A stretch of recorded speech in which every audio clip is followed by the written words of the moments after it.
Assalamualaikum warahmatullahi wabarakatuh. Pada kesempatan ini, saya Muhammad Risnan akan mempresentasikan tentang tugas metodologi penelitian saya, yaitu yang berjudul Aspek Penting dan Analisis Potensi Keruntuhan Progresif pada Perencanaan Pembongkaran Gedung Terkendali dengan Metode Peledakan atau Implosion. Nah, bab 1 latar belakangnya adalah situs The Skyscraper Center menyebutkan bahwa pada tahun 2018 Jakarta memiliki 382 gedung dan pada tahun 2019 dan 2020 akan semakin meningkat lagi.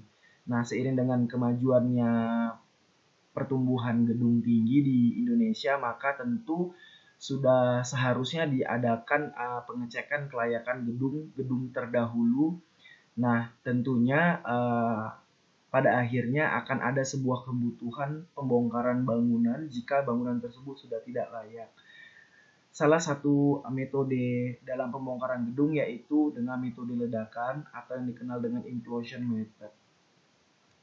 Nah, sebenarnya ide dasar dari sebuah pembongkaran gedung dengan bahan peledak cukup sederhana, yaitu dengan menghilangkan struktur pendukung bangunan tersebut, maka akan jatuh ke bawah material-material fragmentasi akibat ledakan akan mengarah ke bagian tapak bangunan itu sendiri.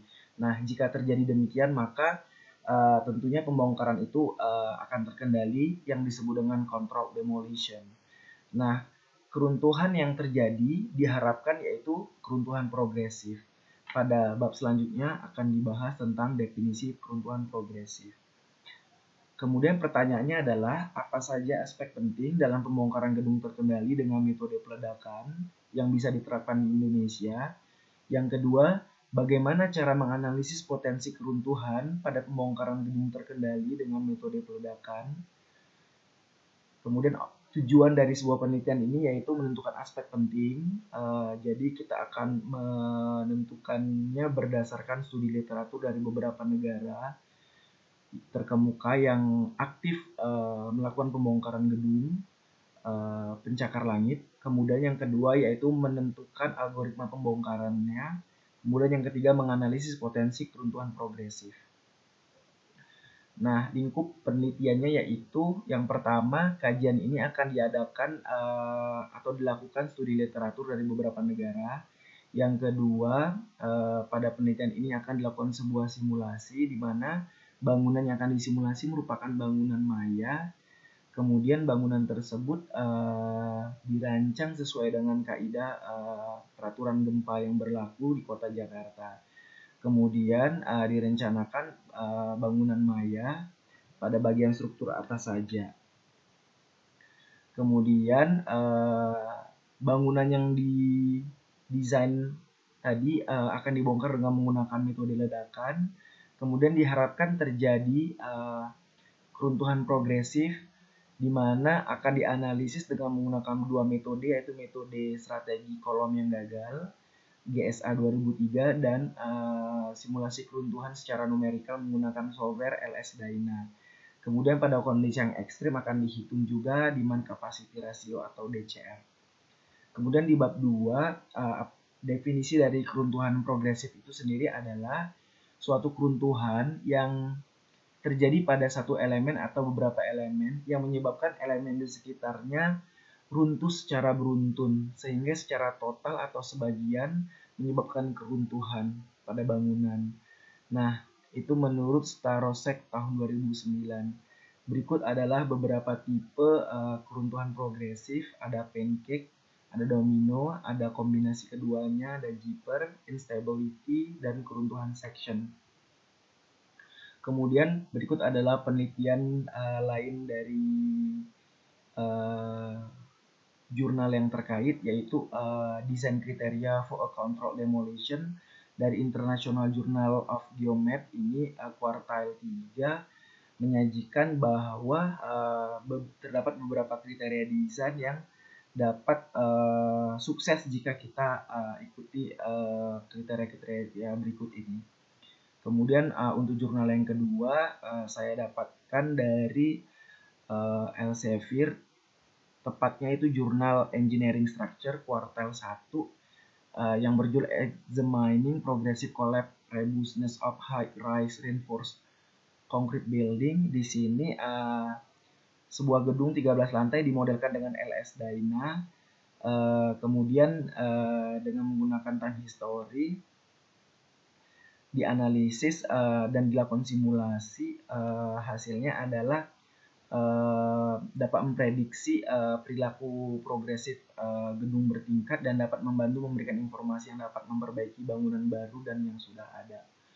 Nah, ini dapat dilihat 3D-nya seperti ini. Kemudian jika dilihat per second-nya perubahan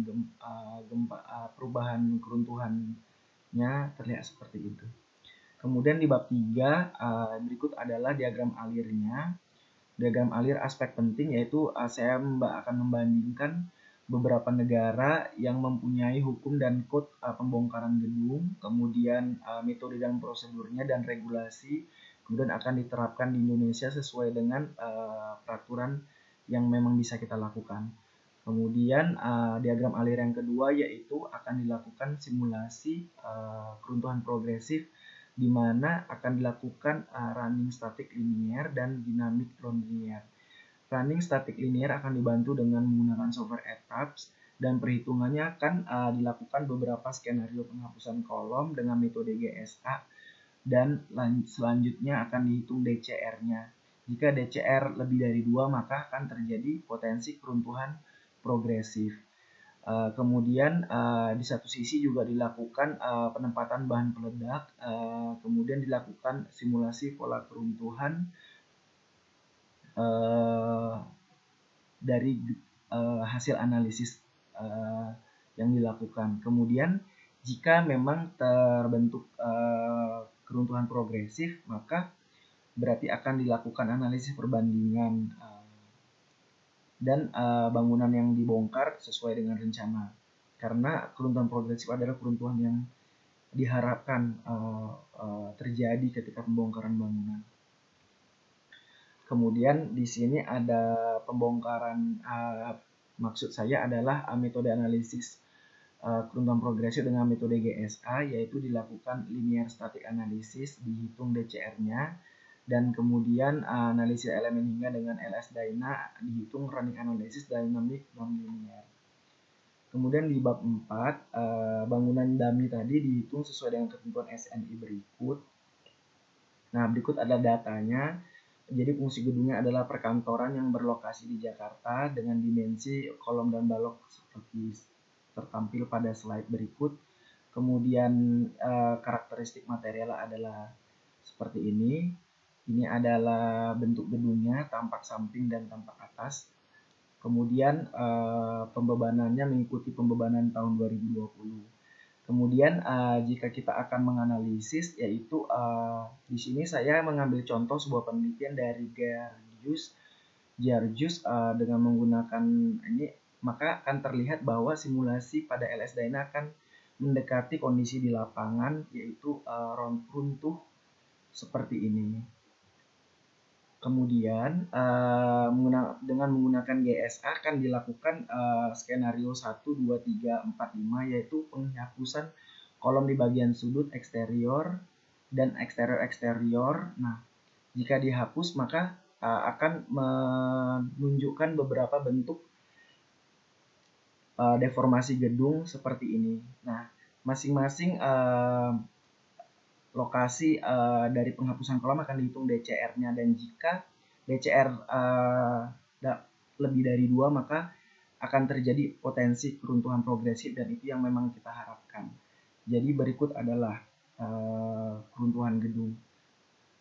Demikian yang dapat saya sampaikan dalam presentasi ini, lebih kurang saya mohon maaf. Wassalamualaikum warahmatullahi wabarakatuh.